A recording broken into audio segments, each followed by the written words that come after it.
नमस्कार दोस्तों, आर्यावर्त में आप सभी का स्वागत है।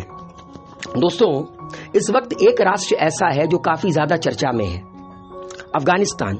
आप लोगों को पता है कि अफगानिस्तान में तालिबान का कब्जा हो गया है। अफगानिस्तान इस वक्त एक धुर मुस्लिम राष्ट्र है जहां पर शरिया कानून नाफिज है। लेकिन क्या आप लोगों को पता है कि एक वक्त में अफगानिस्तान हिंदू राष्ट्र हुआ करता था, बाद में जाकर बौद्ध राष्ट्र बना और अल्टीमेटली इवेंचुअली एंड में जाकर एक मुस्लिम राष्ट्र बना। अफगानिस्तान अखंड भारत का हिस्सा था। अगर आज भी अखंड भारत की गणना की जाए तो उसमें हिंदुस्तान, पाकिस्तान, अफगानिस्तान, इन तीनों को ऐड किया जाएगा। तो आज मैं आप लोगों को आमंत्रित करता हूं आर्यावर्त के सफर पर, जिसमें हम बात करेंगे उन साक्ष्यों के बारे में, जिसमें हम जानेंगे कि किस तरह अफगानिस्तान एक हिंदू राष्ट्र हुआ करता था। शुरू करते हैं आज का सफर। दोस्तों, स्क्रीन पर आप लोगों को जो मैप नजर आ रहा है, ये उस दौर का मैप है जब हिंदुस्तान अखंड भारत हुआ करता था, जब हिंदुस्तान, पाकिस्तान और अफगानिस्तान ये तीनों एक हुआ करते थे। इन्हें अखंड भारत कहा जाता था, इन्हें आर्यावर्त कहा जाता था। तो अखंड भारत में टोटल 16 महाजनपद हुआ करते थे, जिनमें आप देख सकते हैं स्क्रीन पर साक्ष्य है, एविडेंस है। गांधार जो कि अफगानिस्तान में है, जिसको आज कंधार कहते हैं, कंबोज ये भी अफगानिस्तान में है। ये 16 महाजनपदों में से 2 महाजनपद थे। गांधार का जिक्र महाभारत में है। जो गांधारी थी, जिनके पिता राजा सुबल गांधार के राजा थे, जिनका भाई शकुनी जिसने पूरी की पूरी महाभारत रच दी, वो इसी गांधार से था। कंबोज के राजा को हराने का जिक्र वेदव्यास की महाभारत में अर्जुन के द्वारा भी मिलता है, कर्ण के द्वारा भी मिलता है। मतलब कर्ण ने भी कंबोज के राजा को हराया था दिग्विजय यात्रा के दौरान, और अर्जुन ने भी हराया था।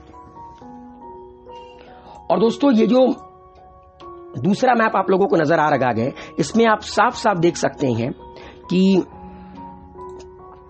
ये हिंदू कुश की पहाड़ियां, ये रहा हमारा प्यारा देश भारत, पाकिस्तान, अफगानिस्तान। इसी हिंदू कुश की पहाड़ियां, ये जो 3 लाइन आपको स्क्रीन पर नजर आ रही है, यही हिंदू कुश की पहाड़ियों को क्रॉस कर कर उज्बेकिस्तान, ताजिकिस्तान, यहां से मुस्लिम लुटेरे आया करते थे, महमूद अफ गजनवी, मोहम्मद गौरी, बाबर, हुमायूं अकबर, और इन्होंने इसी हिंदू कुश की पहाड़ियों को क्रॉस कर कर पूरा का पूरा हिंदुस्तान को कह सकते हैं रूल किया। इसी हिंदू कुश की पहाड़ियों को क्रॉस कर कर फिर चाइनीज कदम रखते हैं अफगानिस्तान में, और बौद्ध धर्म यहां पर फैलता है।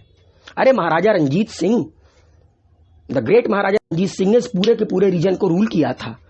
साक्ष्य देख सकते हैं आप जाकर। दोस्तों, इस्लाम के आने के पहले अफगानिस्तान को आर्यानुम्र वीजू, पख्तिया, खुरासान, पख्तूनख्वा और रो आदि नाम से पुकारा जाता था। यहां तक कि आज भी अफगानिस्तान के गांव में बच्चों के नाम कनिष्क, आर्यन, वेद आदि मिलेंगे।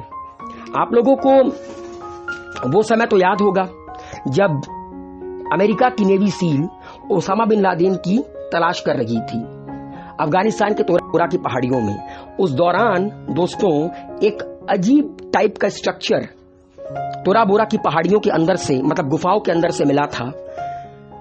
और thewire.com, ये जो स्क्रीन पर आप लोगों को मैं ये जो वेबसाइट के बारे में बता रहा हूं, इसने ये खुलासा किया था कि ये जो उड़न खटोला है जो स्क्रीन पर आप लोगों को नजर आ रहा है, ये महाभारत काल का है। ये महाभारत काल का है। कुछ लोगों ने कहा कि ये रामायण के काल का है, ये रावण का पुष्पक विमान है।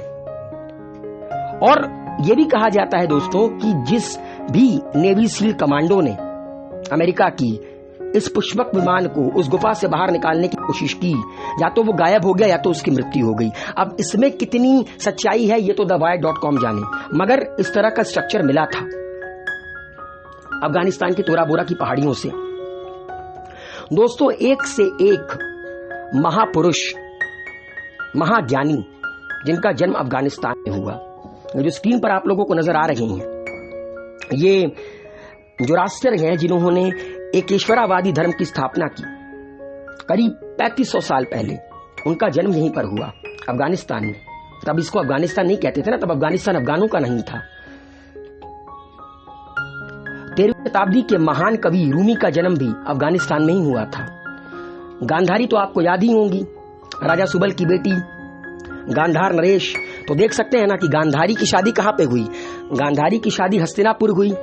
गांधारी अगर देखा जाए तो अफगानिस्तान की थी और उनका ससुराल क्या बना? हिंदुस्तान बना। जैसे माता सीता नेपाल की थी, उनका ससुराल हिंदुस्तान बना। तो रिश्तेदारी हमेशा से रही है, लेकिन तब हिंदुस्तान अफगानिस्तान अलग नहीं था, तब ये एक हुआ करता था। भले ही आज अलग है, लेकिन अगर हम लोग महाभारत के साक्ष्यों को उठाकर देखें तो हम पाएंगे कि रिश्ता आज भी है, क्योंकि आज भी हमारे दिलों में महाभारत, कहीं ना कहीं महाभारत को हम पढ़ते हैं, उससे सीखते हैं, गांधारी कैरेक्टर गए, तो रिश्ता तो भैया आज भी है। भले ही तालिबान आए, चाहे कुछ भी आ जाए। और दोस्तों, द ग्रेट संस्कृत व्याकरण के निर्माता पाणिनि, उनका जन्म भी अफगानिस्तान में ही हुआ था। तो बहुत बड़े बड़े महापुरुष रहे हैं जो अफगानिस्तान की सरजमी पर जन्मे हैं। और ये अफगानिस्तान की बदकिस्मती है कि अफगानिस्तान में आज तालिबान का राज है, वरना जिस मुल्क में इतने बड़े बड़े महापुरुष पैदा हों, उस मुल्क को तो विश्वगुरु बन जाना चाहिए था। ऋग्वेदों में कहा गया है दोस्तों कि पठान पख्तून होते हैं। पठान को पहले पख्ता कहा जाता था। ऋग्वेद के 4 खंड के 44वें श्लोक में भी पख्तूनों का वर्णन पख्त्याक्य नामक से मिलता है। मतलब ऋग्वेद का अगर आप 4 खंड का 44वां श्लोक पढ़ेंगे तो पख्तूनों को वहां पर क्या लिखा गया है? पख्त्याक्य। और इसी तरह 3 खंड के 91 श्लोक में अफरीदी कबीले का जिक्र अपर्त्य के नाम से मिलता है। मतलब आज जो ये अफरीदी हैं, शाहिद अफरीदी हैं और कई तरह के अफरीदी जो नहीं है पाकिस्तान में, उनका जिक्र भी ऋग्वेदों में मिलता है। इसका मतलब है ये सारे के सारे हिंदू थे, ये सारे के सारे हिंदू थे। भले ये माने ना माने, भले ये इस चीज को अग्री करे ना करें, मगर पठानों का जिक्र भी मिलता है ऋग्वेदों में और अफरीदियों का जिक्र भी मिलता है ऋग्वेदों में। सन 843 ईस्वी में कल्लार नामक राजा ने हिंदू शाही की स्थापना की। कहां पर? अफगानिस्तान में। तत्कालीन सिक्कों से पता चलता है कि कल्लार के पहले भी रुतविल, रणस्थल, इस्पालपति, लक्तुरमान नामक हिंदू या बौद्ध राजा गांधार के प्रदेश में राज करते थे, और ये सारे के सारे कनिष्क के वंशज थे।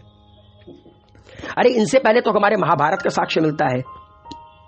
गांधार राज, तो गांधार तो अफगानिस्तान में, इसका मतलब है कि हिंदुस्तान में का रिश्ता अफगानिस्तान से शुरू से रखा गया। अखंड भारत की नींव इसलिए रखी गई थी।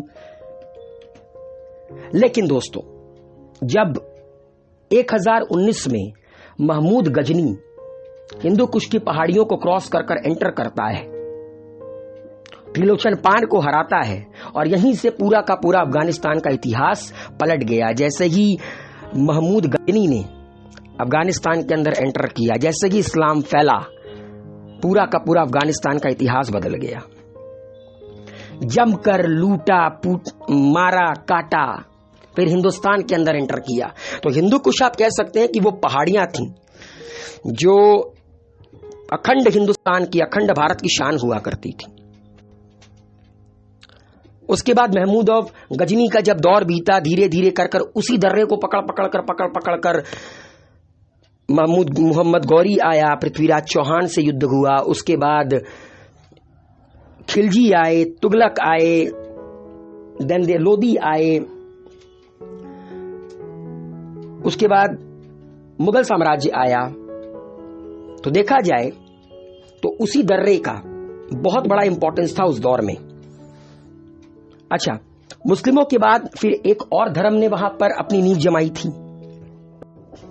युआन च्वांग नाम के एक चीनी यात्री वहां पर आए थे, जिन्होंने अफगानिस्तान में बौद्ध धर्म को फैलाया, उसी हिंदू कुश की पहाड़ियों को क्रॉस करके। कहा जाता है कि भगवान बुद्ध भी अपने जीवन के 6 महीने अफगानिस्तान में रहे, और जब भगवान बुद्ध वहां पर रहते थे बौद्ध काल में, अफगानिस्तान की राजधानी बामियान हुआ करती थी।